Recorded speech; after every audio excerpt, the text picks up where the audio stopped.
The old cabin stood nestled amidst towering pines, isolated and shrouded in an eerie silence. A shroud of fog clung to the woods, obscuring the path behind them. Inside, 5 friends reunited after a decade, their laughter echoing through the cavernous space. A fragile attempt to mask the years of unspoken tension. Liam, the charismatic leader, tried to rekindle their shared history, but his jokes couldn't fully erase the past. Erin, once the life of the party, now seemed withdrawn, haunted by a darkness in her eyes. John, the quiet observer, carried a notebook filled with cryptic sketches, his gaze distant and unsettling.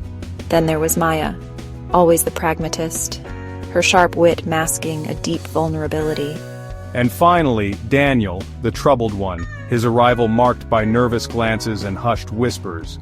Years ago, a tragic accident had shattered their bond, leaving Daniel grappling with guilt and the others forever marked by the event. As night fell and the wind howled through the trees, their past sins seemed to seep into the cabin, turning their reunion into a breeding ground for fear. The isolation, once a source of comfort, now felt like a trap, closing in on them with each gust of wind. The friends settled in, each haunted by their own demons, unaware that they were not alone. Something sinister lurked in the shadows, watching them, waiting for the perfect moment to strike. The first sign was subtle, a flickering light, dismissed as a faulty generator. Then came the whispers, soft and indistinct, swirling around the cabin like the evening fog. Erin was the first to notice her anxieties amplified by the isolation. She confided in Maya, but even the pragmatic one couldn't shake the feeling that something was amiss. Their laughter died down, replaced by a palpable unease. John's sketches became increasingly macabre, his hand moving furiously across the page as if guided by an unseen force. Liam, always the skeptic, tried to rationalize the strange occurrences, but even he couldn't ignore the growing sense of dread that permeated the air. One evening, while searching for firewood, Daniel stumbled upon a series of strange symbols carved into a tree trunk. They were ancient, arcane, and eerily familiar, like something out of his nightmares. Panic welled up inside him, a primal fear he couldn't explain. When he shared his discovery with the others, their forced composure finally cracked. The isolation that had initially promised solace now felt like a curse, trapping them with an unknown entity. The whispers grew louder, the flickering lights more persistent. Their idyllic retreat had morphed into a nightmare, and they were just beginning to understand the depths of the horror that awaited them. A scream, sharp, piercing, echoing through the silence of the woods. Liam rushed towards the source, his heart pounding in his chest. He found Maya in the kitchen, her face ashen, pointing towards the floor. A pool of blood, crimson and stark against the worn wooden floorboards, marked the spot where Daniel had been standing moments before. Panic erupted. Accusations flew, fueled by terror and years of unspoken resentment. John, lost in his own world of dark sketches, seemed oblivious to the unfolding chaos.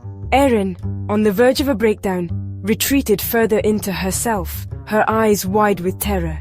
It was Liam, ever the leader, who tried to take control.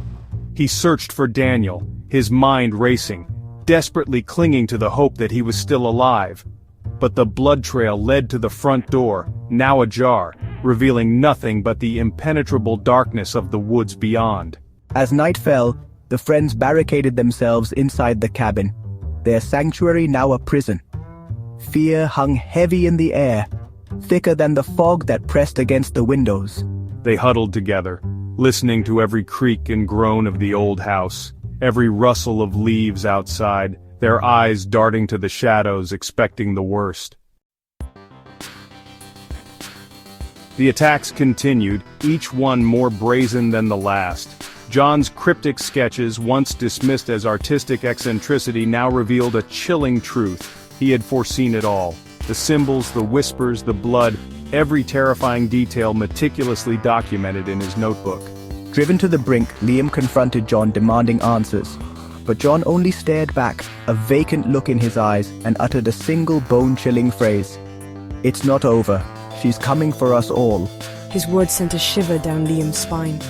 She. Who was this entity that had invaded their sanctuary, turning their reunion into a bloodbath? The answer, when it came, was more horrifying than anything they could have imagined. Erin, her eyes glowing with an unearthly light, stepped into the center of the room. Her voice, distorted and guttural, echoed through the cabin. The whispers, the symbols, the killings. It was all her doing. The trauma of their shared past, suppressed for years, had twisted her, transforming her into the vengeful spirit haunting them. Liam watched in horror as Erin, or whatever entity now possessed her, turned on Maya. There was no escape, no reasoning with the darkness that had consumed their friend. The cabin, once a refuge, became their final resting place, a monument to their shattered bonds and the terrifying consequences of their shared past. The entity, her vengeance complete, seemed to dissipate into the night, leaving behind an eerie silence and the lingering scent of blood.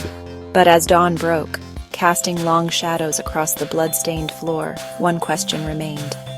Was it truly over, or would their nightmare simply begin anew?